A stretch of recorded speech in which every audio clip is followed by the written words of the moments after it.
ભૂરી આંખોવાળી મોનાલિસા બની દુલ્હન।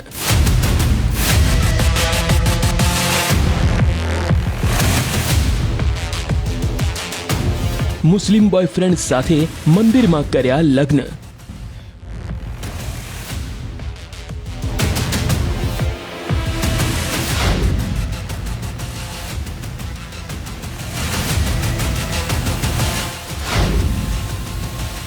પ્રયાગરાજના મહાકુંભમાં માળા વેચનારી છોકરી જે રાતોરાત વાયરલ થઈ ગઈ હતી।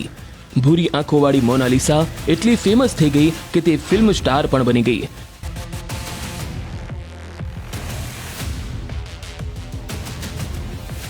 જો કે હવે તેણે પોતાના બોયફ્રેન્ડ માટે પરિવાર સામે વિદ્રોહ કરીને લગ્ન કરી લીધા છે। हम लोग एक फिल्म में हम दोनों एक्टिंग करता था, दोनों का कास्ट सेलेक्ट हुआ, कास्टिंग हुआ।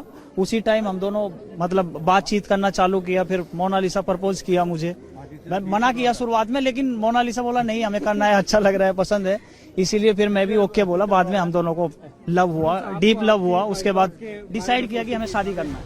ભૂરી આંખોવાળી મોનાલિસા લાલ રંગના પાનેતરમાં જ્યારે લગ્ન માટે પહોંચી ત્યારે લોકોની ભીડ ઉમટી પડી હતી। વાયરલ ગર્લના લગ્ન તો એમ પણ ચર્ચાનો વિષય બનતા, પરંતુ ચર્ચા એટલા માટે વધારે થઈ કારણ કે તેણે મુસ્લિમ બોયફ્રેન્ડ સાથે લગ્ન કર્યા છે। મોનાલિસાના પરિવારજનો તેના આ નિર્ણયની વિરુદ્ધમાં હતા, પરંતુ બળવો કરીને પોતાના પ્રેમની પસંદગી કરી છે। कितने साल का नहीं है? 6 महीने ये 6 मंथ का प्यार है, 6 मंथ का प्यार। लेकिन 6 मंथ हमारे लिए 60 इयर्स के बराबर है, 60 साल के बराबर 6 मंथ का, इसीलिए हम लोग शादी करेंगे। मैं भी एक्टर हूँ। जी जी जी, इसी फील्ड में हूँ मैं भी सिनेमा। ફેસબુકનો પ્રેમ, ફિલ્મી દુનિયાની મોહબ્બત, 6 મહિનાનો પ્રેમ અને ત્યારબાદ ઘરેથી બળવો કરીને મોનાલિસા પોતાની દુનિયા વસાવવા પહોંચી ગઈ કેરળમાં।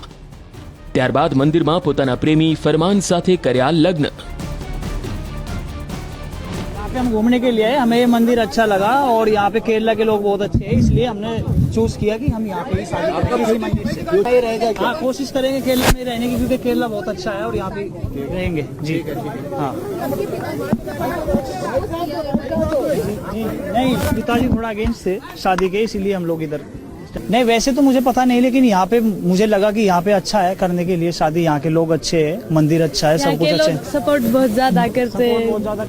મોનાલિસાએ સાદગી સાથે લગ્ન કર્યા છે। કોઈ બેન્ડવાજા, બરાત નહીં। મંદિરમાં પહોંચીને બંનેએ ભગવાનની સામે હાથ જોડ્યા, વરમાળા પહેરાવી, ફરમાને કપાળમાં સેંથો પૂર્યો અને ભગવાનના આશીર્વાદ લઈને બંને એકબીજાના થઈ ગયા। हाँ रहेंगे यार और गाँव जाएंगे। अभी इधर ही रहने का प्लानिंग है, अभी देखते हैं आगे क्या होगा।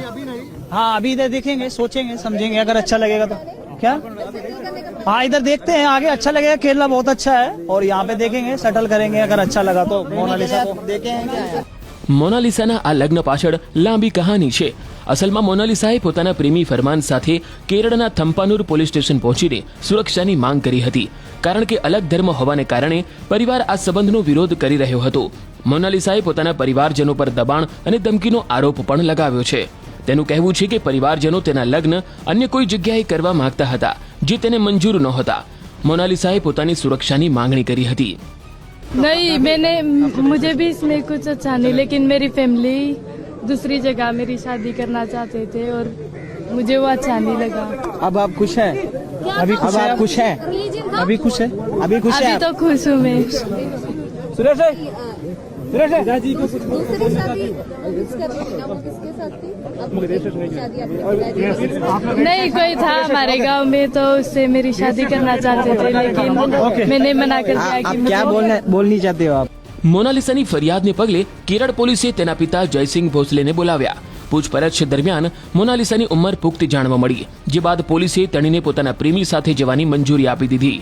મોનાલિસાએ જે છોકરા સાથે લગ્ન કર્યા છે તે પણ આર્ટિસ્ટ છે। છેલ્લા કેટલાક સમયથી બંને એકબીજાના સંપર્કમાં હતા। કેટલાક મહિનાઓથી બંને એકબીજાની સાથે કામ કરી રહ્યા હતા અને તેની સાથેની કેટલીક તસવીરો પણ સામે આવી હતી, પરંતુ આટલી ઝડપથી વાત લગ્ન સુધી પહોંચી જશે તે કોઈએ વિચાર્યું ન હતું।